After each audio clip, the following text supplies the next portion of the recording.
이제 성인신심 특강 제6부 현대의 성인들 중에 제33강의입니다. 현대의 특별한 성인들. 제33강의에서는 중동의 성녀 마리암 바우아르디와 또 이분은 십자가에 못 박힌 예수의 성녀 마리아라고도 불립니다. 또 성녀 마리아 고레띠, 그리고 성녀 젬마 갈가니, 성녀 잔나 베레타 몰라, 복자 카를로 아쿠티스에 대해서 알아보겠습니다. 먼저 제1장 중동의 성녀 마리암 바우아르디, 1846년에 태어나서 1878년에 세상을 떠났는데 아마 2015년인가요? 그때 성인 품에 오르신 분입니다. 출생과 어린 시절. 마리암 바우아르디는 1846년 1월 5일에 갈릴레아 상류의 후르피에시 마을에서 태어나 나자렛 성지 근처 이빌린에서 살았습니다. 부모는 이슬람 지역에서 살았는데 팔레스타인 그리스 가톨릭 신자로 살았기에 둘 다 신앙 때문에 박해를 받았고, 아버지는 감옥에서 얼마간을 보냈습니다. 이 팔레스타인 사람들은 대부분이 이슬람 신자인데 거기에서 이 가톨릭 신자로 산다는 게 쉽지가 않았죠. 마리암은 아버지 조지 바우아르디와 어머니 마리암 사이에서 13번째 자녀이자 첫째 딸로 태어났습니다. 그녀의 이전 형제들은 유아기에 모두 세상을 떠났기 때문입니다. 그러니까 12아이를 낳았는데 다 세상을 떠났어요. 그러니까 13번째 아이가 첫째 딸이 된 거예요. 마리암의 부모는 자녀를 이룬 후 약 70마일 떨어진 베들레헴까지 도보로 순례했는데 성모님께 딸을 달라고 간청했습니다. 순례 후 딸을 낳는 축복을 받았을 때 부모는 감사하는 마음에서 동정녀 마리아의 이름을 따서 아기의 이름을 마리암이라고 지어서 열흘 만에 세례를 받게 했습니다. 바우아르디가 태어난 지 2년 후 새로운 형제인 보우로스가 태어났습니다. 그리고 바우아르디가 3살도 되기 전인 1848년에 그녀의 부모가 병에 걸려 단 며칠 간격으로 사망을 했습니다. 그러니까 3살 때 부모님이 다 돌아가신 거예요. 그녀와 동생은 각각 다른 마을에 사는 친척들에게 입양되어서 다시는 서로를 볼 수가 없었습니다. 바우아르디는 삼촌에게 입양되어 편안하고 사랑이 넘치는 가정에서 자랐고 5살 때부터 복되신 동정녀를 기리기 위해 토요일에 금식을 하기 시작했다고 합니다. 바우아르디는 8살이 되었을 때 천영성체를 했고 그녀의 삼촌과 그의 아내는 이집트의 알렉산드리아로 이사했습니다. 부르심과 시련. 5년 후인 1858년 13세가 되었을 때 전통에 따라 바우아르디는 카이로에 사는 삼촌 아내의 남동생과 약혼을 했습니다. 결혼식 전날 밤 그녀는 결혼하지 말고 자신의 삶을 하느님께 바치라는 부름을 받는 신비 체험을 했습니다. 다음 날 아침 삼촌에게 자신의 결심을 말한 바우아르디는 삼촌으로부터 심하게 폭행을 당했고 이후에도 계속 학대를 받았지만 자신을 봉헌하기로 확고한 결심은 흔들리지 않았습니다. 그녀는 나자렛에 살았던 그녀의 형제에게 편지를 써서 그녀를 방문하도록 요청했습니다. 바우아르디가 편지를 전해달라고 부탁한 젊은 남자는 그녀의 사정을 듣고 이슬람으로 개종하도록 초대했습니다. 그녀는 그의 제안을 거절했고, 그로 인해 청년은 분노하여 칼을 뽑아 그녀의 목을 베었습니다. 그리고는 그녀의 시신을 근처 골목에 버렸습니다. 바우아르디는 기적적으로 살아났는데, 파란색 옷을 입은 여인 성모님이 어느 동굴로 데려가 상처를 꿰매고 돌보아 주었다고 말했습니다. 성녀는 한 달 동안 성모님의 보살핌을 받은 후 회복되었습니다. 성녀가 가르멜 수녀가 되어 순명으로 자신의 순교 이야기를 해야 했을 때 실제로 죽어서 천국을 보았고, 자기 생명의 책이 아직 끝나지 않았기 때문에 지구로 돌아가라는 명령을 받았다는 이야기를 했습니다. 1년 후 바우아르디는 그녀의 동생을 만나려고 예루살렘으로 갔습니다. 그녀는 그곳 예수님의 빈 무덤인 성묘에서 영원한 동정의 서원을 하고 싶은 영감을 느껴 15살에 순결 서약을 했습니다. 바우아르디는 동생을 만나지 못하고 베이루트에 가서 하녀로 일하게 되었습니다. 그곳에서 일한 후 성녀는 갑자기 40일 동안 시력을 잃게 되었고, 갑자기 또 시력을 회복했습니다. 그 후 얼마 지나지 않아 성녀는 심각한 낙상으로 죽음에 내몰렸습니다. 성녀의 고용주는 성녀가 완전히 나을 때까지 한 달 동안 성녀를 돌보았습니다. 1863년 5월 한 관대한 후원자 덕분에 바우아르디는 프랑스 마르세유로 이주하여 시리아인 가정의 요리사가 되었습니다. 수도 생활. 1865년 5월 수도회에 대한 부르심을 느낀 바우아르디는 입회를 요청한 첫 번째 수도회에서 거부당한 후 성 요셉 수녀회의 지원자로 받아들여졌습니다. 이때 성녀는 그리스도의 오상을 받았습니다. 2년 후 바우아르디는 입회와 관련된 투표에서 거절당했습니다. 그러니까 그 회원들이 투표를 해서 저 사람을 받아들여야 되느냐 말아야 되느냐 이렇게 하는데 거기에서 거절당한 겁니다. 그때 인도에서 봉사하는 새로운 수도회인 가르멜 사도 수녀회의 설립을 준비하던 베로니카 수녀는 바우아르디에게 함께 가자고 초대했습니다. 1867년 6월에 두 여성은 모두 포로 가서 갈멜의 수련을 받았습니다. 이 포는 프랑스에 있는 지역입니다. 성녀는 프랑스의 포 가르멜 수녀원에서 글을 쓰는 법을 배웠습니다. 이때까지 글 쓰는 줄도 모르는 거죠. 여기서 바우아르디는 십자가에 못 박힌 예수의 마리아라는 이름을 받았습니다. 성녀는 성령께 자신을 철저히 봉헌했으며 다음의 기도문을 썼습니다. 성령님, 함께 할까요? 저에게 영감을 주십시오.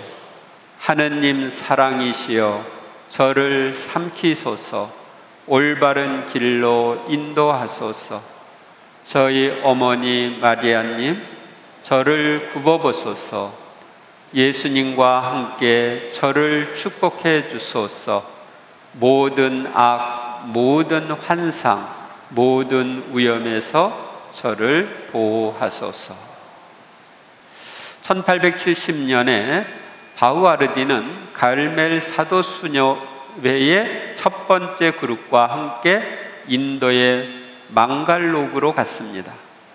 성녀는 포로 돌아가기 전에 2년 동안 그곳에서 봉사했고 1871년 인도 망갈루르 수녀원에서 종신서원을 했습니다.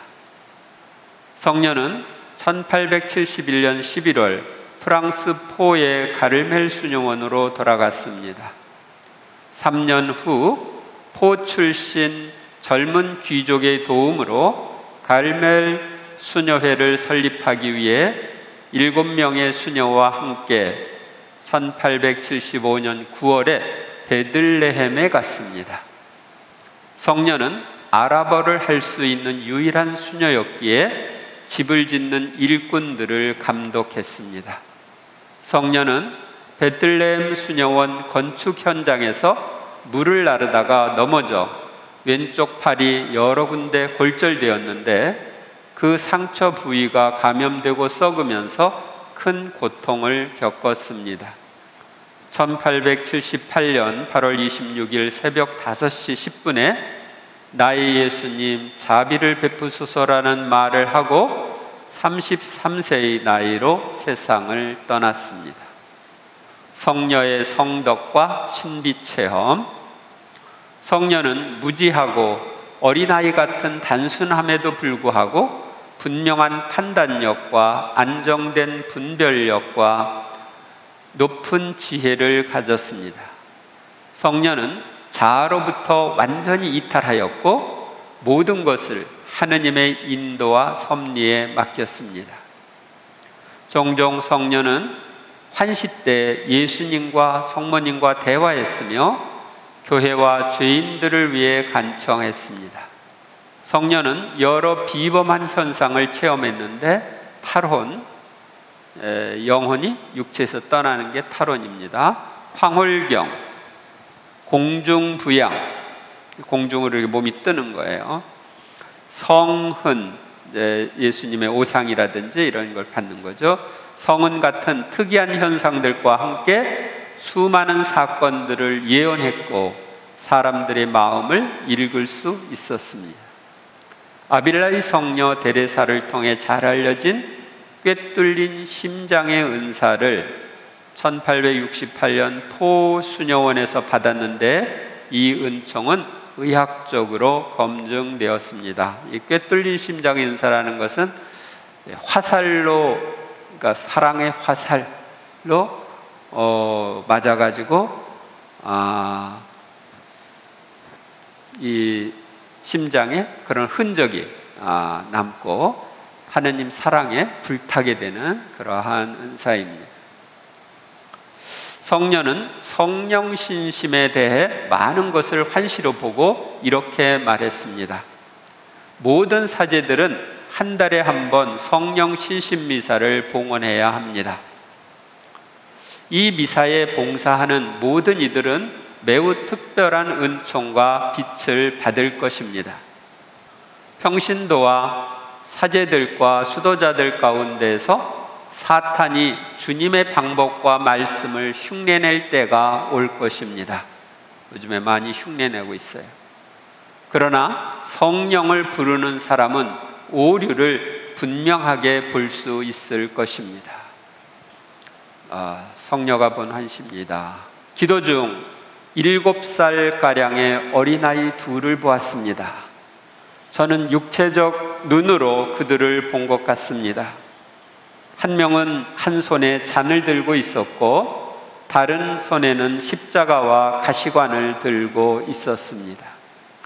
두 번째 아이는 눈보다 더 하얀 가운과 아름다운 장미로 만든 관과 달콤한 향수를 들고 있었습니다. 십자가를 쥔 아이가 선택하세요 하고 말했습니다. 아이야, 예수님께 가서 나를 위해 어떤 것을 선택하실지 여쭤보아라. 그분께서 좋아하는 것이 내가 좋아하는 것이란다. 그분의 뜻이 나의 뜻이란다. 이렇게 이제 대답을 했습니다. 그 아이가 미소를 지으며 혹시라도 십자가를 선택한다면 당신은 언젠가 장미의 관을 쓸 것입니다. 이 세상에서 살아있는 동안 장미와 향수를 선택한다면 당신은 그 다음에 가시관을 쓰게 됩니다. 그때는 모든 것이 당신에게 고통으로 변하게 될 것입니다 하였습니다. 나는 말하였습니다. 아이야, 나는 아무것도 선택하기를 원하지 않는단다. 나는 약하기 때문이란다. 예수님께 가서 나는 나를 위해서 어떤 것을 선택하기보다는 예수님을 바란다고 말씀드려라. 예수님을 차지하면 모든 걸 차지하는 게 되는 거죠. 그분께서 나를 위해 십자가를 선택하셨다면 나는 가시관과 잔이라도 영원히 기뻐할 것이란다. 그분께서 기뻐하실 것이기 때문이란다. 성녀의 어록입니다. 판단은 하느님께 맡겨 드리십시오. 참된 판단은 공정하게 심판하시는 하느님의 몫입니다. 수도자의 경솔한 판단은 이 세상에 있는 사람들의 경솔한 판단보다 더 심각합니다.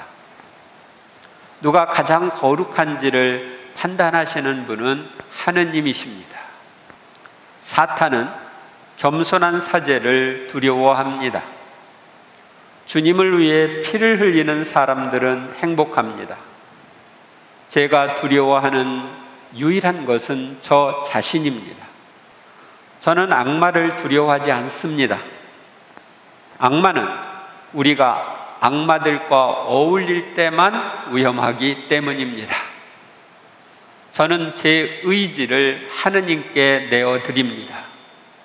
저는 하느님의 뜻 이외에는 아무것도 바라지 않습니다. 우리 하느님께 영성하는 사람들이 이렇게 살아야죠. 저는 더 이상 어떤 의지도 갖고 있지 않습니다. 그것은 하느님의 뜻과 하나가 되었기 때문입니다. 그리고 하느님의 것인 모든 것은 저희 것입니다. 하느님과 하나 되고 하느님의 뜻과 하나 되었을 때는 하느님 건 몽땅 내 것이 되는 거예요. 하느님께 희망을 두는 영혼은 그분의 자비에 의해 아름다운 다이아몬드로 변할 것입니다. 죽음은 두려운 것이 아니라 행복한 사건입니다. 교만을 자신을 거룩하게 하는 데 활용했던 많은 성인들이 있습니다. 그들은 일생 동안 교만과 싸웠고 교만이 충동질하는 것과 반대로 행동하였습니다. 모든 죄는 교만으로부터 옵니다.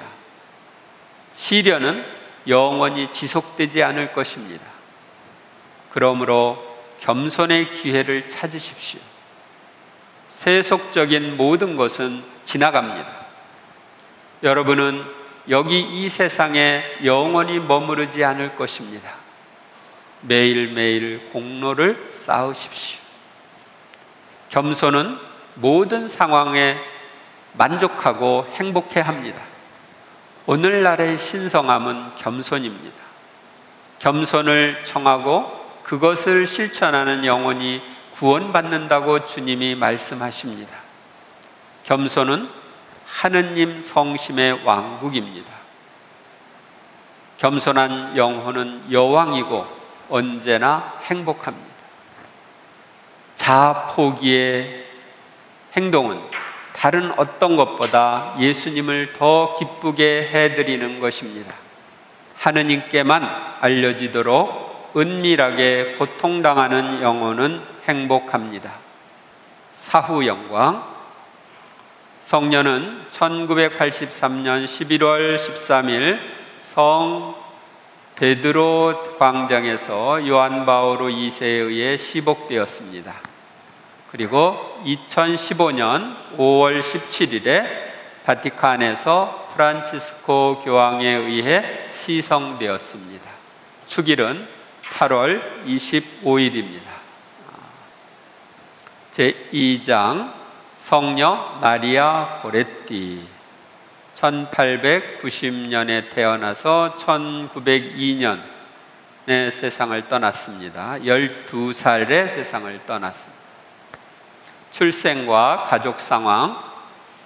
성녀 마리아 고레띠는 1890년 10월 16일 이탈리아 앙코나 지방의 코리날도에서 가난한 농부의 7자녀 중 셋째로 태어났습니다.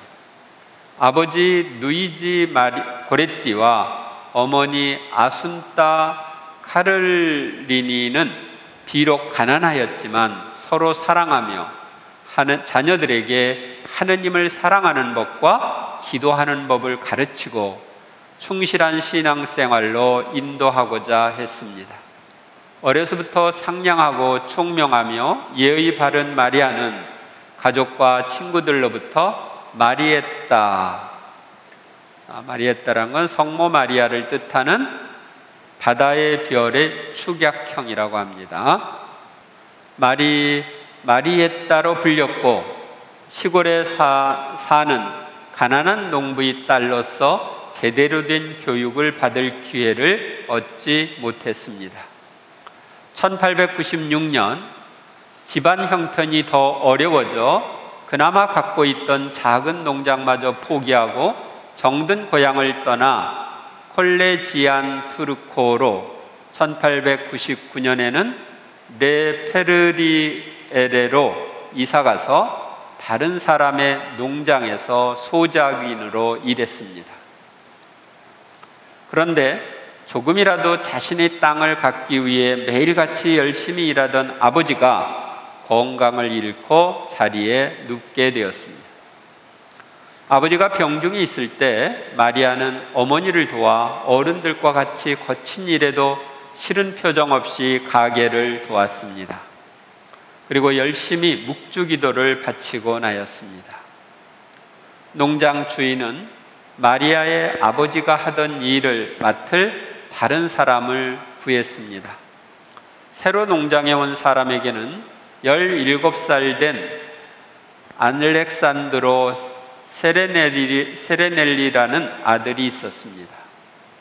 알렉산드로는 어렸을 때에 어머니를 잃고 친척들 밑에서 함부로 자라 12살 때부터 선창에서 일을 하면서 저속한 생활에 익숙해 있었습니다. 1900년 마리아가 10살 때 병약한 아버지는 말라리아에 걸려 고생하다가 뇌망염으로 세상을 떠났습니다. 아버지의 죽음으로 가족의 생활은 더욱 어려워졌습니다. 어린 나이지만 마리아는 어머니를 도와 집안 살림을 하며 동생들을 돌보았습니다. 고레띠의 신앙. 고레띠는 어머니에게 배운 대로 동생들에게 기도하는 법을 가르치고 예수님과 성모님 그리고 요셉 성인에 대해 자신이 들은 이야기를 전해 주었습니다. 나이에 비해 성숙한 편이었던 마리아는 천년성체를 할 나이가 되었으나 가난 때문에 학교에 다니지 못하여 글도 쓸 줄 모르고 천년성체에 필요한 옷이나 구두도 마련할 처지가 못 되었습니다. 그러나 마리아의 간절한 원의의 결과로 어머니가 알려주는 것을 암송하는 한편 그를 아는 어머니 친구분께 부탁해서 교리를 배우게 되었습니다. 마리아의 순수한 열정을 안 본당 신부도 한 달에 몇 번씩 그녀를 찾아와 교리를 가르쳐 주었습니다. 고레띠는 해가 거듭될수록 영적으로 더욱 성숙하여 가고 기도와 묵상 안에서 큰 위로와 기쁨을 얻을 수 있었습니다. 그녀는 어느 날 묵상 중에 성모님, 저는 죄를 짓기보다는 차라리 죽음을 택하겠습니다. 이제는 제가 더 이상 유혹에 빠지지 않도록 도와주십시오 하고 간절한 마음으로 기도하였습니다. 마침내 성녀 마리아 고레띠는 1902년 5월 29일 감격스러운 천영성체를 할 수 있었습니다.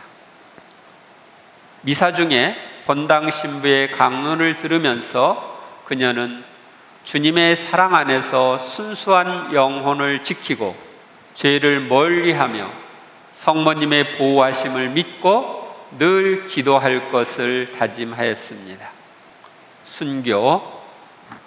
1902년 7월 5일 오후 성녀 마리아 고레띠는 평소처럼 집안일을 하며 바느질을 하고 있었습니다.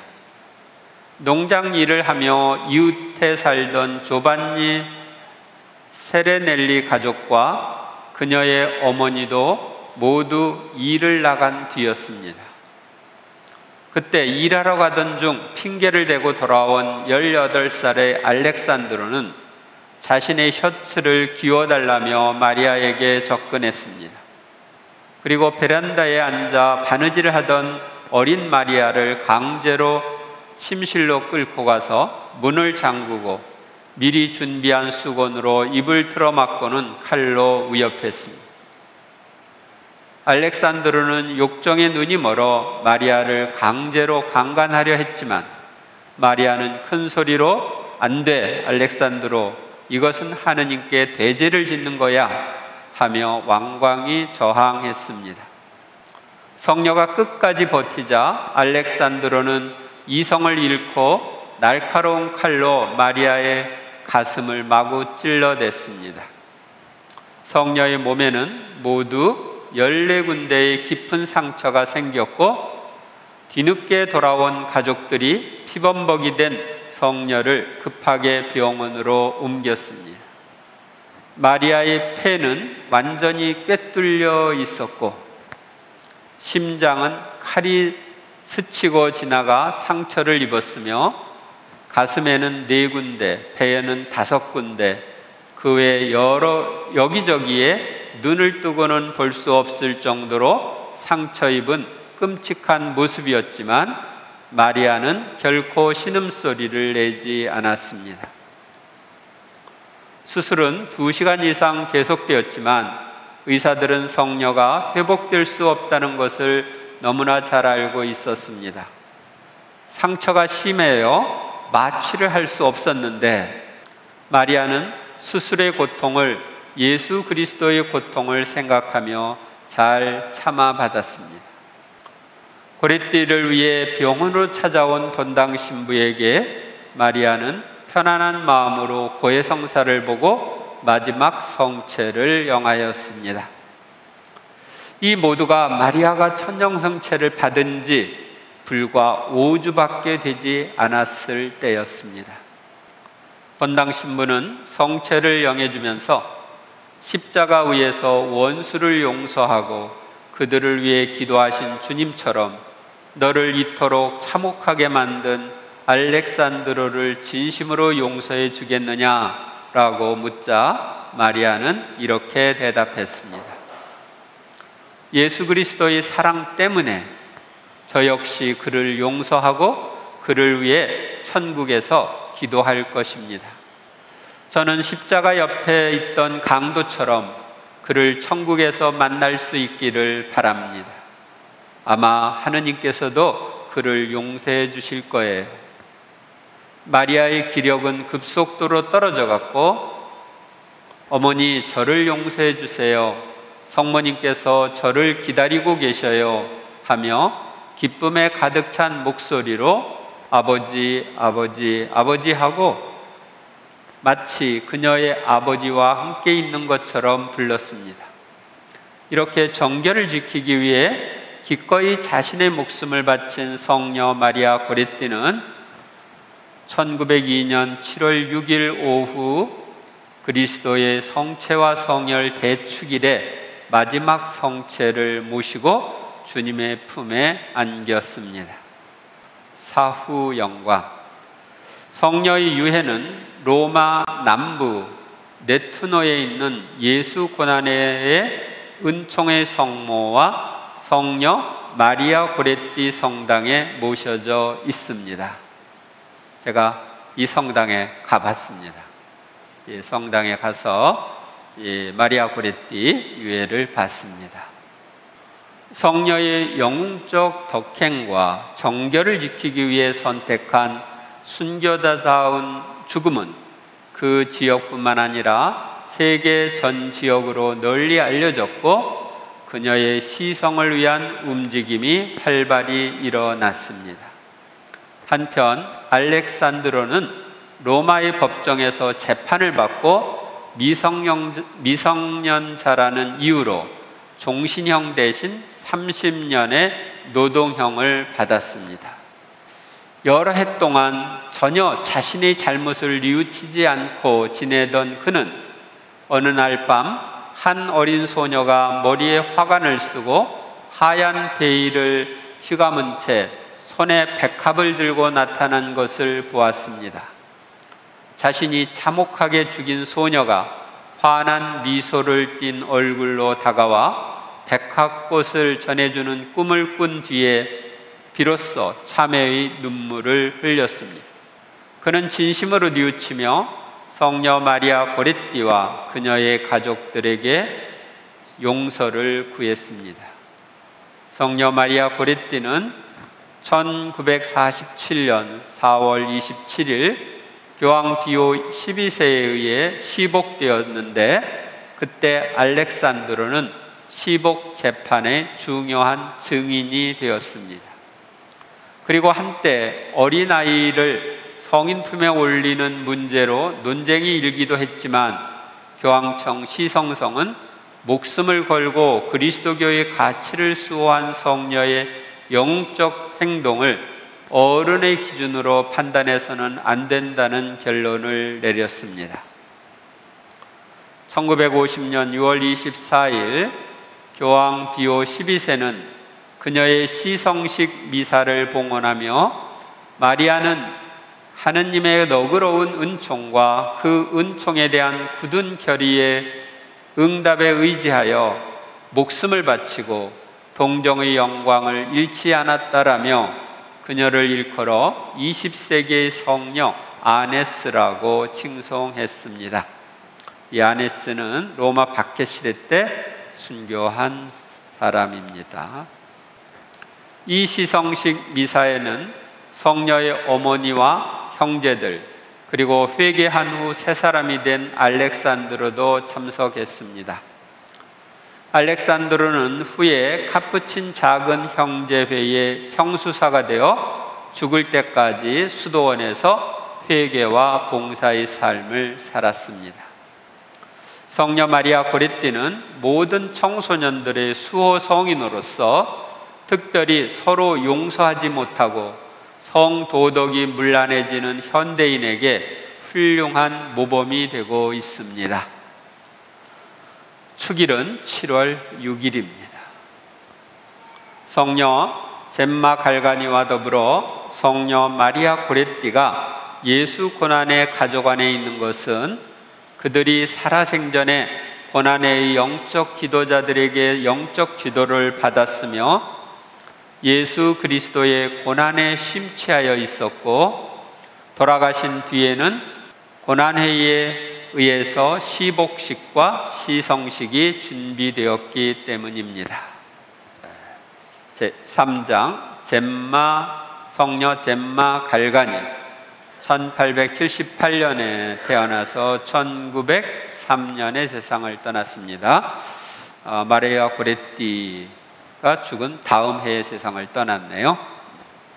출생과 어린 시절 젬마는 1878년 3월 12일 이태리의 가밀리아노에서 화학자인 부친 엘리고 갈가니와 란디 지방의 명문의 딸인 아우렐리아 사이에서 2남 3녀의 넷째로 태어났습니다. 출생한 이튿날 성 미카엘 성당에서 젬마라는 이름으로 세례를 받았습니다.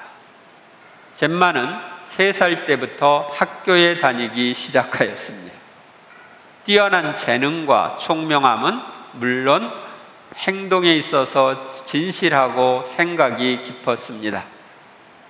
또 언제나 평화스럽고 명랑한 얼굴이었으며 누가 귀여워하거나 책망하거나 항상 같은 표정이었습니다.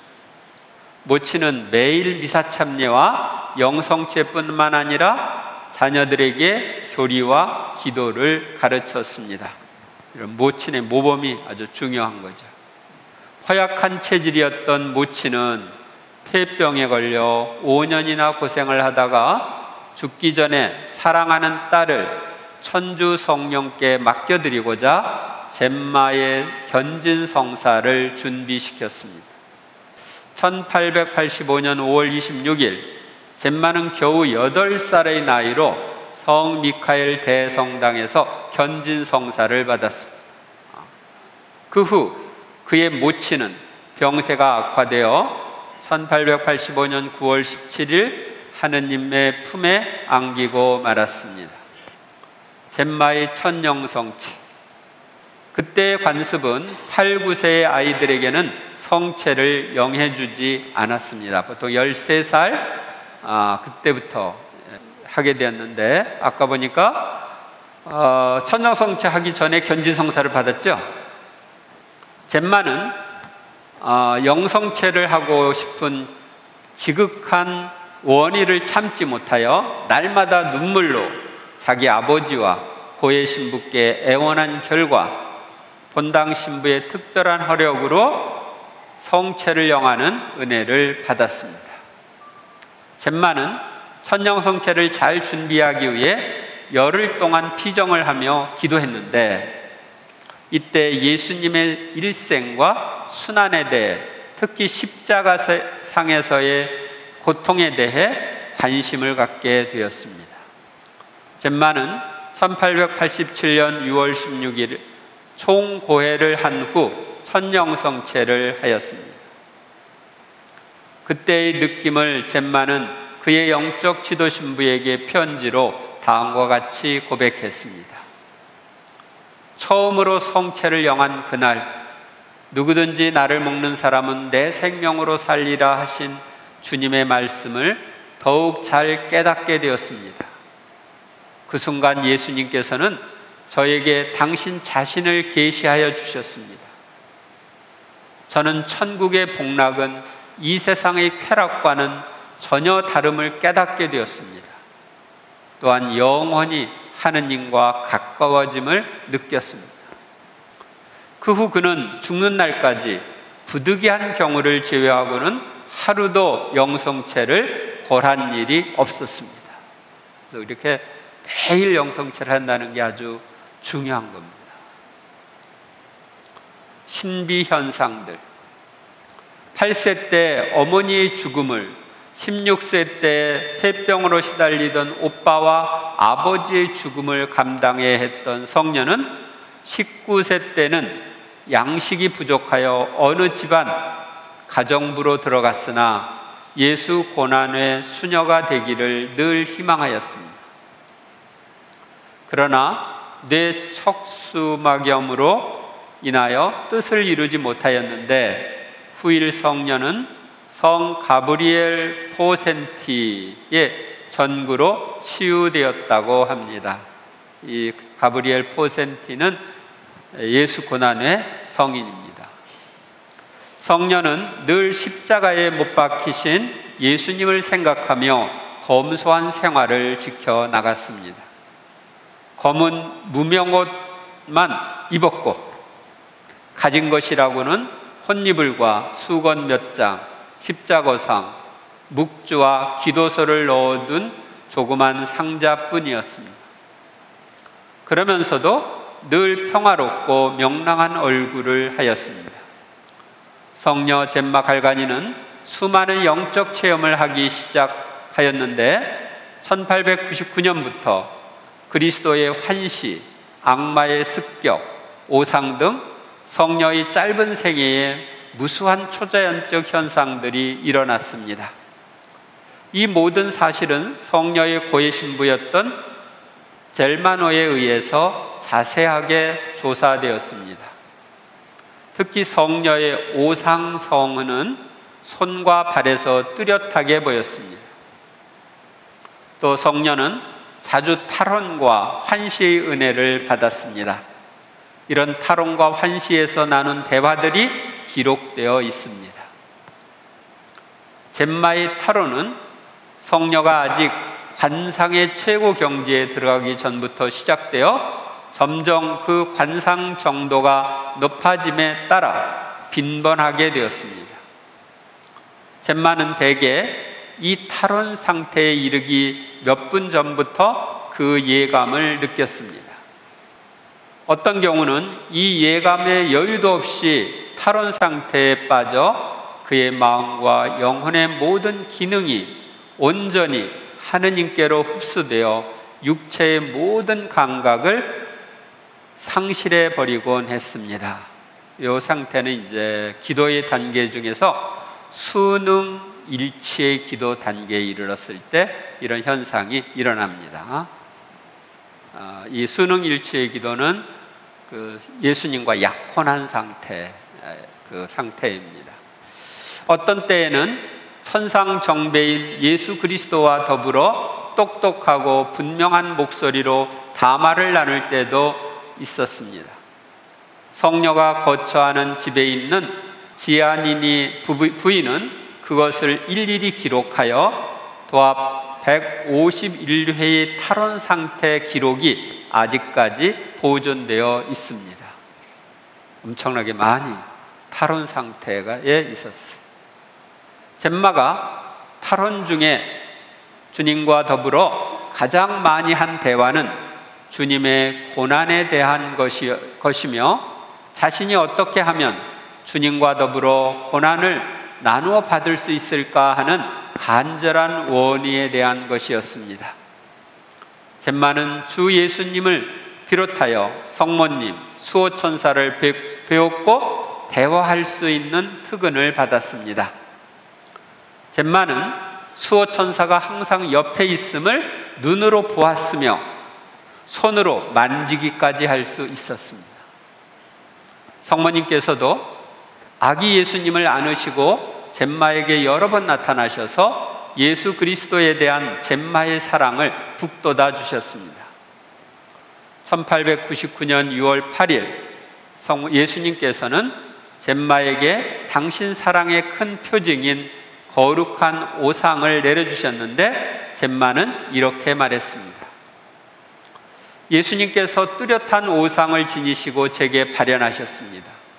그 오상의 상처에서는 피가 흐르지 않고 그 대신 불꽃이 활활 피어오르고 있었는데 그 불꽃이 벼랑간 제 손과 발과 심장을 뚫고 들어왔습니다. 제가 견디지 못해 넘어지게 되었을 때 성모님께서 저를 망토로 감싸주시며 뒤에서 받들어 주셔서 겨우 넘어지지 않았습니다. 지금 성화 나와 있는 그 모습입니다. 손발과 왼편 가슴이 너무도 아파 살펴보니 양 손발과 늑방에서 피가 흘러내리고 있었습니다. 오상은 차츰 아물기 시작하더니 매주 목요일 오전 8시쯤 다시 나타나서 다음 날, 그러니까 금요일 오후 3시까지 계속되었습니다. 그러니까 매주 목요일에서 금요일까지 오상을 받은 거예요. 젬마는 순환하시는 주 예수님의 오상뿐만 아니라 순환 중에 받으신 다른 여러 가지 고통도 함께하는 특은을 받았습니다. 1901년 3월 첫 금요일 젬마는 예수님께서 순환 중에 받으신 채찍의 괴로움을 나누어 받게 해주시기를 주님께 애원하였는데 실제로 살이 찢어지고 유혈이 낭자한 예수님 편태의 고통을 그대로 받았습니다. 또한 예수님께서 머리에 쓰셨던 가시관의 고통뿐만 아니라 예수님께서 칼바리아 산으로 십자가를 지고 가실 때 입으신 왼쪽 어깨가 짓무르는 고통까지도 함께 할 수 있었습니다. 젬마는 이렇게 기도했습니다. 함께 해볼까요? 예수님, 제가 주님과 더불어 고통을 함께 받음으로 주님을 닮은 자가 되게 하여 주소서. 주님은 고통의 예수 그리스도이시니 저도 고통의 딸이 되기를 바라나이다. 고통을 당하신 예수님과 함께 고통을 당함으로써 예수님을 닮기 위해서 고통을 원한 것입니다. 잼마의 일생은 그리스도의 사랑을 본받은 사랑의 일생이었습니다. 그는 예수님께서 죄인을 위하여 고통받으심을 묵상하며 죄인의 회개를 위하여 전심으로 기도드렸습니다. 성녀의 정구로 많은 냉담다 죄인들이 잘못을 뉘우치고 회개하는 은총을 입었습니다. 특히 성직자 수도자들이 주님의 뜻에 더욱 합당하게 복음을 증거할 수 있도록 기도하였으며 때로는 주님의 말씀에 따라 충심 어린 조언도 아끼지 않았습니다. 사후 영광. 1903년 4월 11일 부활 대축일에 예수님, 이제 저는 더 견딜 수 없나이다. 저의 가련한 영혼을 주의 손에 맡깁니다. 라는 임종의 말을 남기고는 얼굴에 미소를 띠고 아무런 고통도 없이 그 정결한 영혼은 천상정배의 품 안으로 고이 떠났습니다. 잼마는 생전 예수 고난회 수도원에 들어가기를 희망하였으나 건강상의 이유로 그 뜻을 이룰 수 없었습니다. 그러나 그녀가 죽은 후 그녀의 시신은 예수 고난회의 검은 수도복으로 입혀졌고 가슴에는 십자고상이 놓여졌으며 예수님께서 십자가의 성 바오로에게 보여주신 고난의 배지가 달렸습니다. 1907년 젤마노 신부에 의해 성녀의 전기가 발간되었습니다. 성녀 영혼의 빛나는 순진성과 하느님께 대한 순결한 사랑의 아름다움, 극심한 고통을 당할 때의 무한한 인내와 십자가에 못 박히신 주님의 고난에 대한 극진한 사랑은 이를 읽는 이들에게 끓어오르는 애정을 일으켜 주었습니다. 이 전기가 한국어로도 번역되어 있습니다. 전기는 세계 각국에서 번역되어 출간되었고 당시의 교황 비오 10세께서는 이 전기를 읽고 크게 감동되어 많은 이들이 이 전기를 읽기를 권유하였습니다. 잼마의 성덕은 높고 뛰어나 선종 4년 후인 1907년 10월부터 누가 대교구에서 증거를 수집하였고 1918년 3월 7일 시복 절차를 추진키로 선언하였습니다. 모든 기적에 대한 엄격한 조사를 끝낸 후 1933년 5월 14일 비오 11세에 의해 시복식이 거행되었습니다. 그리고 1940년 5월 2일 주님 승천 대축일에 로마 성 베드로 대성전에서 복녀 잼마의 장엄한 시성식이 거행되었습니다. 잼마란 보석이란 뜻입니다. 축일은 4월 11일로 병원 약사의 수호성인입니다. 제4장 성녀 잔나 베레타 몰라 1922년에 태어나서 1962년에 세상을 떠났으니까 40세, 39, 40세에 세상을 떠난 분입니다. 탄생과 가정환경. 성녀 잔나 베레타 몰라는 1922년 10월 4일 이탈리아 밀라노의 마젠타에서 알베르토와 마리아 베레타 사이에 13자녀 중에 10번째 딸로 태어났습니다. 옛날에 이렇게 아이들을 많이 낳았는데 요즘은 너무 적게 낳고 있어요. 잔나는 10월 11일 산 마르티노 대성당에서 세례를 받았습니다.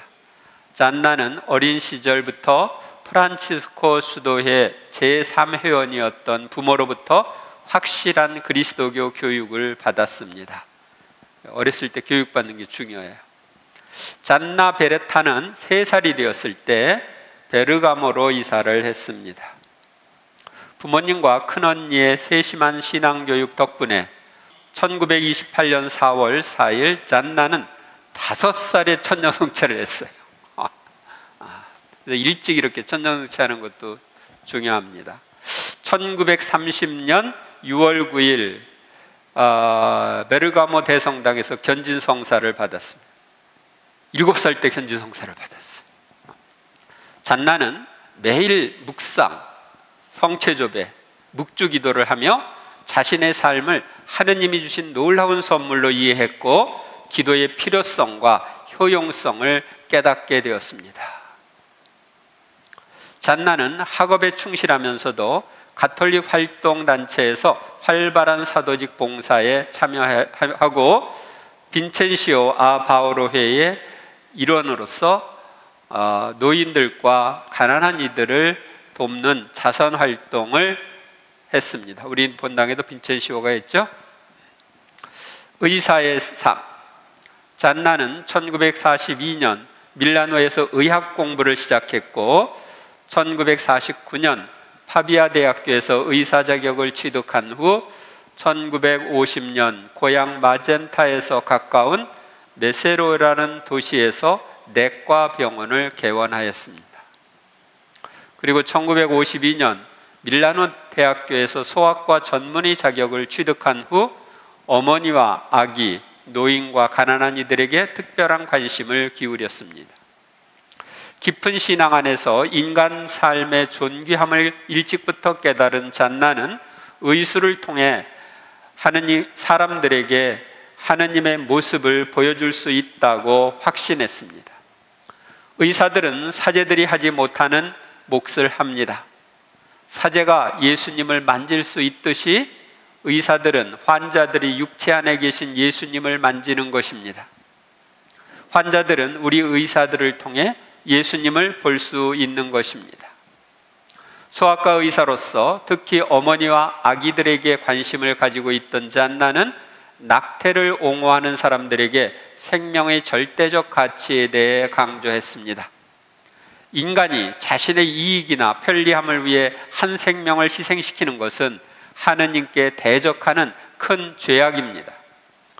의학 분야에 종사하는 동안 잔나는 자신의 일을 사명으로 여기고 신앙인으로서 활발한 봉사를 펼쳤습니다. 동시에 스키와 등산을 통해 하느님께서 창조하신 세상을 사랑하고 삶의 기쁨을 누렸습니다. 결혼 생활. 잔나는 기도를 통해 하느님의 선물로서 결혼 성소를 선택하고 진정한 그리스도인 가정을 만드는 데 헌신했습니다. 성녀 잔나 베레타는 엔지니어인 피에트로 몰라와 1955년 9월 24일 마젠타의 성 마르티노 대성당에서 혼인성사를 거행하고 행복한 아내가 되었습니다. 잔나는 1956년 11월 피에르 루이지, 1957년 12월에 마리 올리나, 1959년 7월에 라우라를 낳아 세 자녀의 어머니가 되는 큰 기쁨을 누렸습니다. 잔나는 단순함과 평정심을 갖고 어머니로서, 아내로서, 의사로서 일상의 삶을 하느님 뜻 안에서 조화롭게 처신하며 신앙을 중심에 둔 성가정을 이루고자 노력하였습니다. 인공유산을 거부하고 생명을 바친 1961년 9월 임신 2개월이 되었을 때 잔나는 아랫배에 극심한 통증을 느꼈습니다. 자궁 안에서 종양이 자라고 있음을 안 잔나는 임신 상태를 지속하는 것이 위험하다는 것을 알았습니다. 그러나 태아의 생명을 살리기 위해 인공유산을 거부하고 기도에 전념하며 하느님의 섭리에 온전히 자신을 맡겼습니다. 잔나는 아기가 태어날 때까지 7개월 동안 강인한 정신력을 갖고 어머니요, 아내요, 의사로서 자신의 직무를 충실히 수행하며 모든 고통을 견디어냈습니다. 아기가 태어나기 며칠 전 이미 태아의 생명을 구하기 위해 자신의 생명을 바칠 준비를 하고 있었습니다.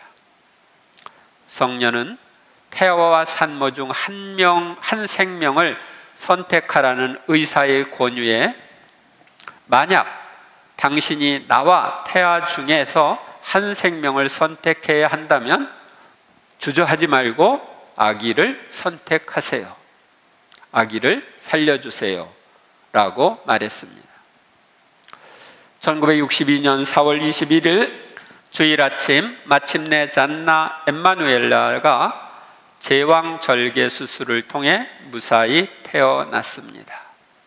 태아와 산모를 살리기 위한 모든 노력과 처치에도 불구하고 일주일 뒤인 4월 28일 아침 잔나는 말할 수 없는 고통과 슬픔 속에서도 미소를 띠고 아기의 얼굴에 입을 맞추고 39살의 만으로 얘기하는 거죠. 9살의 젊은 나이에 폐혈성 복막염으로 숨을 거두었습니다.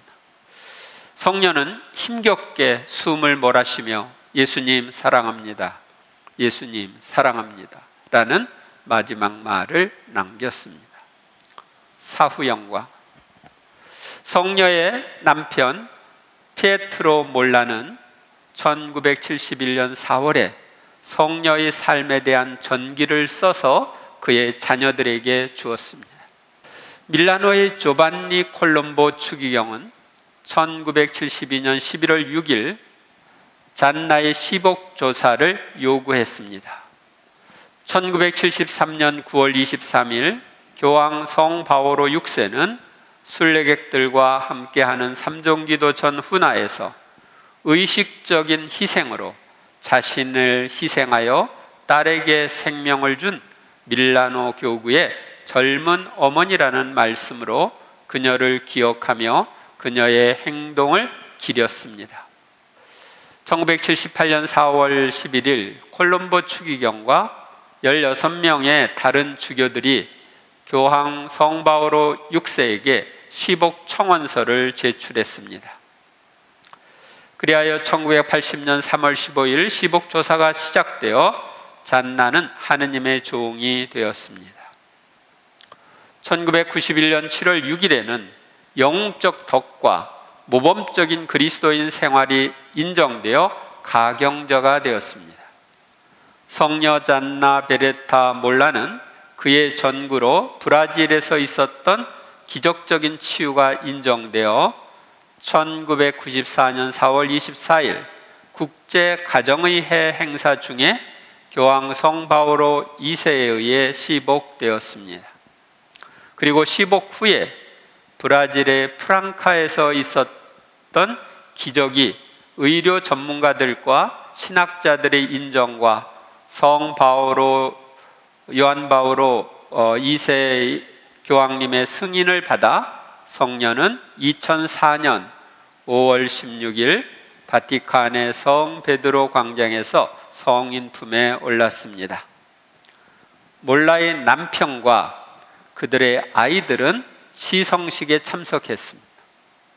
남편이 아내의 시성식을 목격한 것은 역사상 처음이었습니다. 교황 성 바오로 2세는 시성식 강론 중에 성녀를 단순한 여성, 그러나 누구보다도 의미 있는 하느님 사랑의 메신저라고 칭송했습니다. 성녀는 어머니, 의사, 태아의 수호 성인입니다. 축일은 4월 28일입니다. 제5장 복자 카를로 아쿠티스 1991년에 태어나서 2006년에 15살의 세상을 떠났습니다. 아쿠티스의 탄생과 신앙. 카를로 아쿠티스는 1991년 5월 3일 영국 런던에서 어머니 안토니아 살자노와 아버지 안드레아 아쿠티스 사이에서 태어났습니다. 아쿠티스는 짧은 생애 동안 평생을 신앙으로 가득 찬 삶을 살았습니다. 성장하면서부터 그는 매일 미사에 참석하기 시작했고 자신의 가족들을 미사에 데려가기도 했습니다. 매일 미사를 하는 것이 중요합니다. 미사를 전후하여 성시간을 가졌으며, 그러니까 미사 전이나 미사 후에 성체 앞에서 기도를 한 거죠. 매주 고해성사를 했습니다. 사람들은 어린 아쿠티스의 얼굴에서 깨끗한 미소와 그리스도를 향한 눈빛을 발견할 수 있었습니다. 성체 성사의 신비를 깨닫고 성체 안에 예수님과 사랑에 빠졌을 때 아쿠티스는 어린 소년이었습니다. 그는 성모님께 대한 깊은 신심을 간직했습니다. 아쿠티스의 업적. 아쿠티스는 영국 태생의 이탈리아 가톨릭 청년이자 아마추어 컴퓨터 프로그래머로 전 세계의 성체의 기적을 문서화하였습니다. 그는 친구들에게 신앙을 전하고 교리를 설명하는 선교사였는데 친구들과 만남의 자리에서만이 아니라 컴퓨터와 인터넷이라는 도구를 이용해 신앙을 전했습니다. 컴퓨터 프로그래밍을 제작할 줄 알았던 아쿠티스는 신앙의 주제들과 관련된 IT 프로젝트, 특별히 성체 기적과 관련된 소식을 전하는 웹사이트를 만들었습니다. 그가 웹페이지에 성체 기적을 모으는데 3, 4년이 걸렸습니다. 타인을 위한 헌신, IT 문명을 이용해 세상에 하느님의 말씀의 아름다움을 알게 하려는 열망으로 충만했던 그는 하늘나라로 가는 고속도로인 성체 성사와 묵주기도를 통해 천국을 미리 맛보았습니다. 카를로는 인터넷에 대한 열정이 있었으며 프란치스코 교황이 교황 권고 그리스도는 살아계십니다에서 언급한 것처럼 인터넷을 신앙을 전하는 도구, 아름다운 가치를 소통하는 도구로 사용했습니다. 카를로는 인터넷이 대화의 공간, 배움의 공간, 나눔의 공간, 상호 존중의 공간이기에 인터넷의 노예가 되지 않고 온라인 따돌림을 거부하면서 책임 있게 사용해야 한다고 확신했습니다. 이런 확신을 통해 카를로는 모든 이의 마음을 움직일 성체 기적에 대한 설명, 성체 신심, 아이들을 위한 교리교육, 매일의 동반자인 묵주기도 등을 설명하는 누리집을 만들었습니다. 카를로 아쿠티스의 저서는 하늘나라로 가는 비단길 1, 2권이 있습니다. 우리나라에 출판되어 있습니다.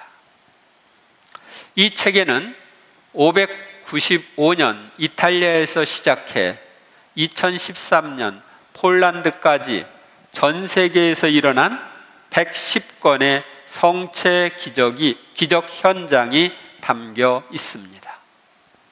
복자 아쿠티스의 어록. 아쿠티스는 자신의 웹사이트에서 사람들에게 성체를 자주 받아 모시면 모실수록 그만큼 더 예수님처럼 될 수 있습니다. 따라서 이 지상에서 우리는 천국을 미리 맛볼 수 있습니다 라고 강조하곤 했습니다. 아쿠티스가 15년의 짧은 생의 마지막 며칠을 보내며 남긴 말들도 많은 감동을 줍니다. 저는 제 모든 고통을 주님을 위해 그리고 교회와 교황님을 위해 봉헌하고 싶어요. 저는 연옥을 거치고 싶지 않아요. 저는 곧바로 천국에 가고 싶어요. 누구나 고유한 존재로 태어났지만 많은 이들이 남들을 모방하다 삶을 마감합니다. 이는 아쿠티스가 즐겨 반복했던 좌우명이었습니다. 슬픔은 자기 자신을 향한 시선이지만 행복은 하느님을 향한 시선입니다. 우리가 자기 자신을 향할 때는 슬픔이 와요. 하느님을 향할 때는 행복이 옵니다. 죽음과 사후 영광. 15살이 된 카를로 아쿠티스는 급성 전골 수구 백혈병 진단을 받은 지 일주일 만에 세상을 떠났습니다. 밀라노 외곽에 있는 성 제랄드 병원의 원목사제인 산드로 빌라 신부는 아쿠티스에게 병자 성사와 성체 성사를 주었습니다. 창백하지만 평화로운 아쿠티스의 얼굴을 보고 놀란 빌라 신부는 침착하면서도 정성을 다해 병자 성사를 받고 성체를 받아 모시는 모습에 많은 감동을 받았다고 합니다. 아쿠티스는 2006년 10월 12일 이탈리아 롬바르디아주 몬차에서 급성 백혈병으로 사망했습니다.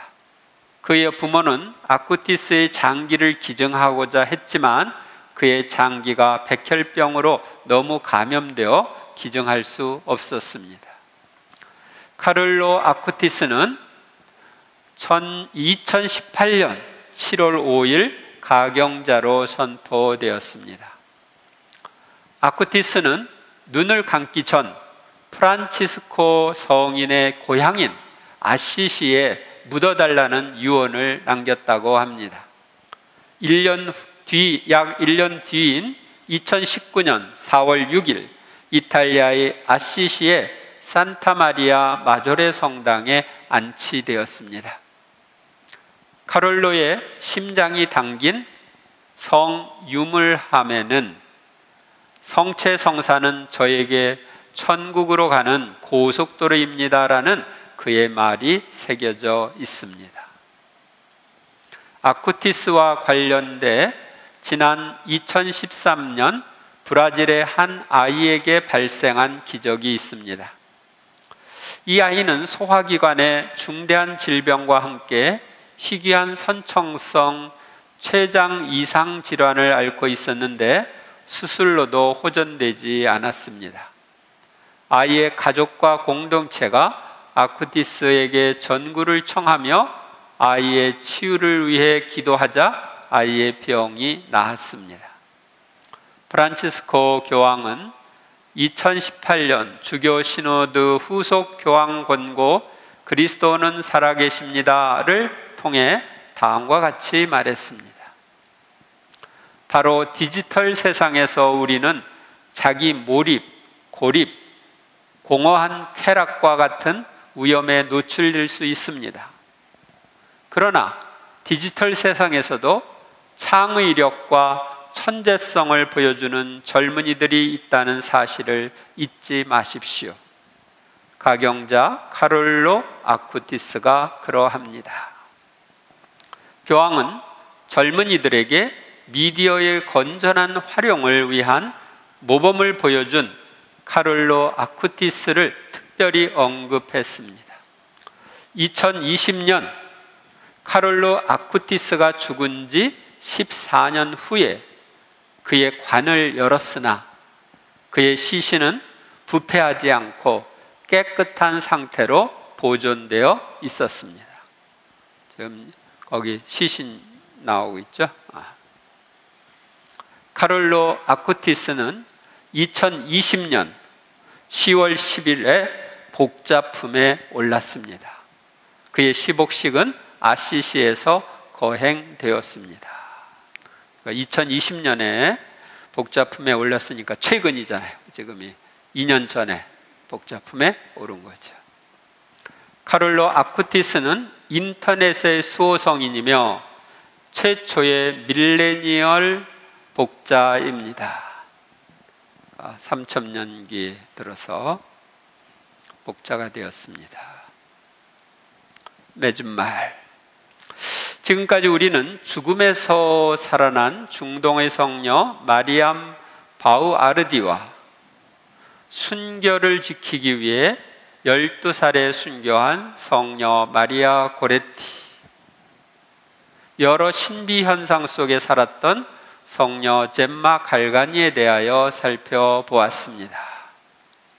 또한 태아의 생명을 위해 자신을 바친 성녀 잔나 베르타 몰라와 인터넷을 통해 복음을 전하다 15세에 세상을 떠난 복자 카를로 아쿠티스에 대해서도 알아보았습니다.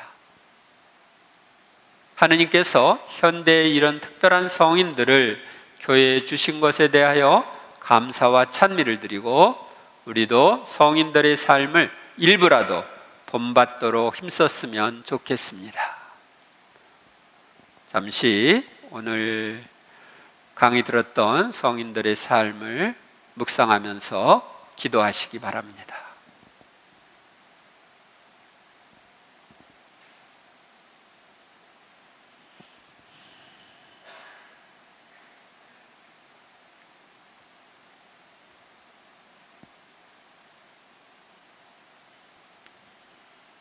성인이 된다고 하는 것은 어려운 것이 아닙니다. 성서의 가르침, 교회의 가르침을 철저하게 지키려고 했던 두 사람, 특별히 마리아 고레티는 순결, 죄를 지키보다는 차라리 죽겠다 하면서 자신의 순결을 지키기 위해서 죽음을 선택했고, 낙태를 금하는 우리 교회의 가르침을 실천하기 위해서 또 아이를 사랑하는 마음으로 낙태를 하지 않고 자기 생명을 바친 잔나, 또 우리가 가지고 있는 문명의 이기를 잘 사용해서 복음을 전하고자 하는 아쿠티스, 우리들도 그들을 닮을 수 있습니다.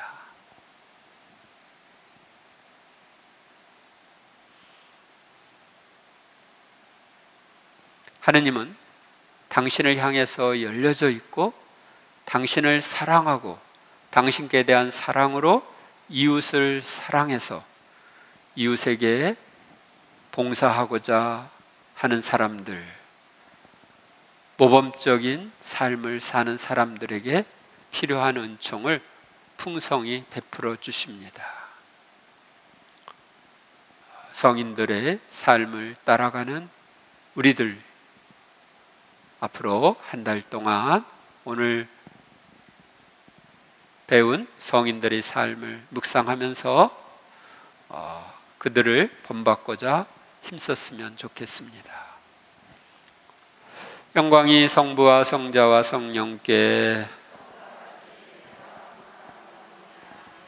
성부와 성자와 성령의 이름으로 아멘.